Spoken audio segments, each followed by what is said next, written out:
Hello दोस्तों, PS classes में आपका स्वागत है। आज अपन भारत का भौगोलिक स्थिति के ऊपर पढ़ेंगे, जिसमें अपन भारत के तटीय राज्य देखेंगे। तो भारत के तटीय राज्य देखने से पहले अपन पूरी भारत की जो कुल सीमा है वो अपन देखेंगे, और उसके बाद में इसमें स्थलीय सीमा, तटीय सीमा, और तटीय सीमा में भी बहुत सारे डिफ्रेंशिएशन भाग होते हैं, जैसे कि मुख्य भूमि और तटीय भूमि, द्वीपीय भूमि, ये सारे अपन देखेंगे। तो अपन शुरू करते हैं। तो अपन देखते हैं कि भारतीय कुल सीमा कितनी है, 22,716.6 किलोमीटर। भारतीय कुल सीमा कितनी है, 22,716.6 किलोमीटर। कुल सीमा से तात्पर्य क्या है, जो ये पूरा भारत होगा, यहाँ से बना हुआ पूरा जो भारत का नक्शा होगा, मैप होगा, उसमें टोटल अगर अपन बॉर्डर एरिया नोट करें तो कितना हो जाएगा, 22,716.6 किलोमीटर टोटल एरिया हो जाएगा। उसके बाद में अपन देखेंगे इसमें से स्थलीय सीमा कितनी है और तटीय सीमा कितनी है। स्थलीय सीमा से तात्पर्य क्या है, ये जो ऊपर का भारत का भाग है, जो ऊपर का भारत का भाग होगा वो टोटल स्थलीय सीमा कहलाएगी। जो जहाँ पे समुद्री भाग नहीं लगता है वो उसकी स्थलीय सीमा कहलाएगी। तो स्थलीय सीमा कितनी है अपने पास में, 15,200 किलोमीटर इसकी स्थलीय सीमा है। और तटीय सीमा कितनी है इसमें, 7,516.6 किलोमीटर। और इन दोनों को मिला के कुल सीमा कितनी है, 22,716। तो एक बार आप वापस देख लीजिए, कुल सीमा है 22,716.6 किलोमीटर, जिसमें से स्थलीय है 15,200 किलोमीटर और तटीय सीमा है 7,516.6 किलोमीटर, 7,516.6 किलोमीटर। अब तटीय सीमा में भी अपन और भाग देखते हैं। तो तटीय सीमा में भी मुख्य भूमि, जो मुख्य भूमि का भाग है, जो भारत से जुड़ा हुआ भाग है, वो कहलाएगा उसका मुख्य भूमि का भाग। और जो यहाँ पे साइड में अंडमान निकोबार, लक्षद्वीप, ये द्वीपीय भाग है, वो कहलाएगा इसका द्वीपीय भूमि।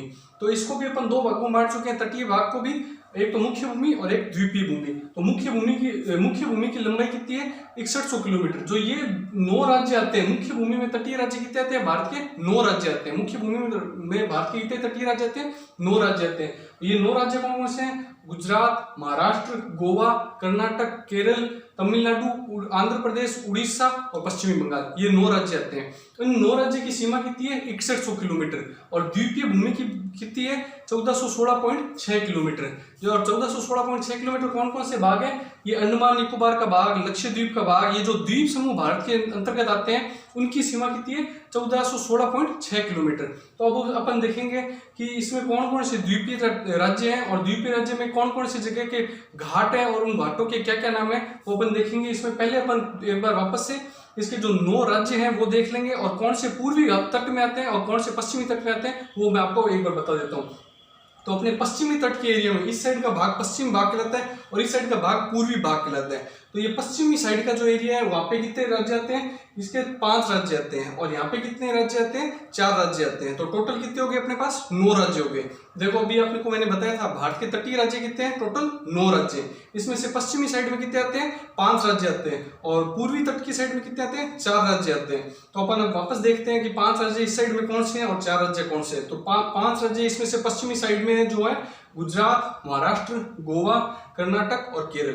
ठीक है, ये 5 राज्य इस साइड में आ गए। अब पूर्वी तट के साइड में कौन कौन से आते हैं, इसमें आते हैं तमिलनाडु, आंध्र प्रदेश, उड़ीसा और पश्चिमी बंगाल, ये 4 राज्य इस साइड में आते हैं। अब इन 4 राज्यों के तट के क्या क्या नाम है वो अपन देखेंगे डिटेल में आगे। अभी अब अपन आगे के तट देखेंगे, जो अपन ने 9 तट देखे के उसके ऊपर अपन डिटेल देखेंगे कि आगे के तट में क्या क्या डिटेल है वो मैं आपको समझूंगा।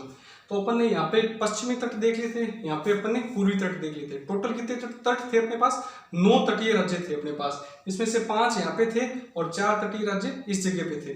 तो इन 5 राज्यों के जो नाम है, तटीय राज्यों के नाम है वो अपन देखेंगे, और इन 4 के भी तटीय नाम है, राज्य के नाम है, वो भी अपन देखेंगे।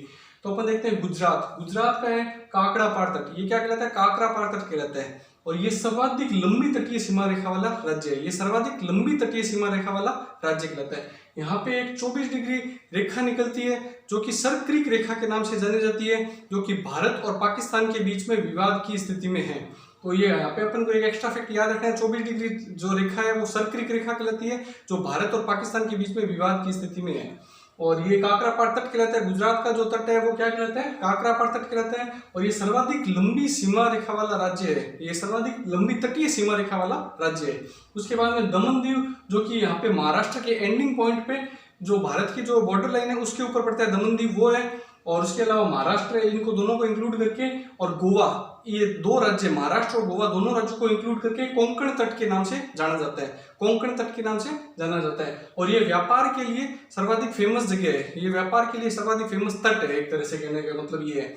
और यहाँ पे जो बॉम्बे हाई करके जो समुद्री सीमा के अंदर, समुद्र के अंदर पाए जाने वाला जो एरिया है, वहां से पेट्रोलियम उत्पादन सर्वाधिक होता है, ठीक है।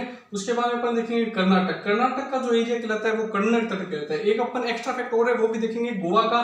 तो गोवा का जो है सबसे छोटी तटीय सीमा रेखा वाला राज्य कौन सा है? गोवा है। तो अपन को ये कई बार पेपर में पूछते हैं कि सर्वाधिक सीमा तटीय रेखा वाला राज्य कौन सा है? गुजरात है। और सबसे छोटी तटीय सीमा रेखा वाला राज्य कौन सा है? तो वो गोवा है। तो गोवा का सर्वाधिक छोटी तटीय सीमा रेखा, गुजरात का सर्वाधिक लंबी तटीय सीमा रेखा वाला राज्य कहलाता है। इसमें 4 ऑप्शन दे देते हैं कि कौन सा तटीय सीमा रेखा किसकी ज्यादा है या फिर व्यवस्थित क्रम में लिखिए, वो सभी इसके अंदर क्वेश्चन बनते हैं काफी बार।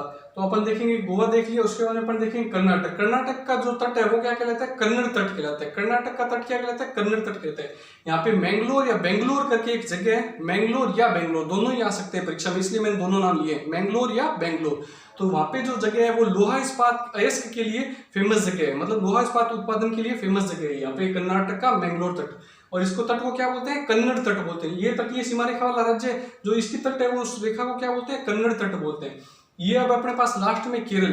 केरल राज्य है, उसका तट क्या कहलाता है? मालाबार तट कहलाता है। मालाबार तट, यहाँ पे ये मालाबार तट किस चीज के लिए फेमस है? मालाबार तट में एक तो अपने को याद रखना है लेटराइट मिट्टी। केरल में कौन सी मिट्टी पाई जाती है? लेटेराइट मिट्टी पाई जाती है, जिसमें कौन सा आणविक खनिज पाया जाता है? बहुत चर्चित है ये कि कौन सा आणविक खनिज लेटेराइट मिट्टी में पाया जाता है? थोरियम।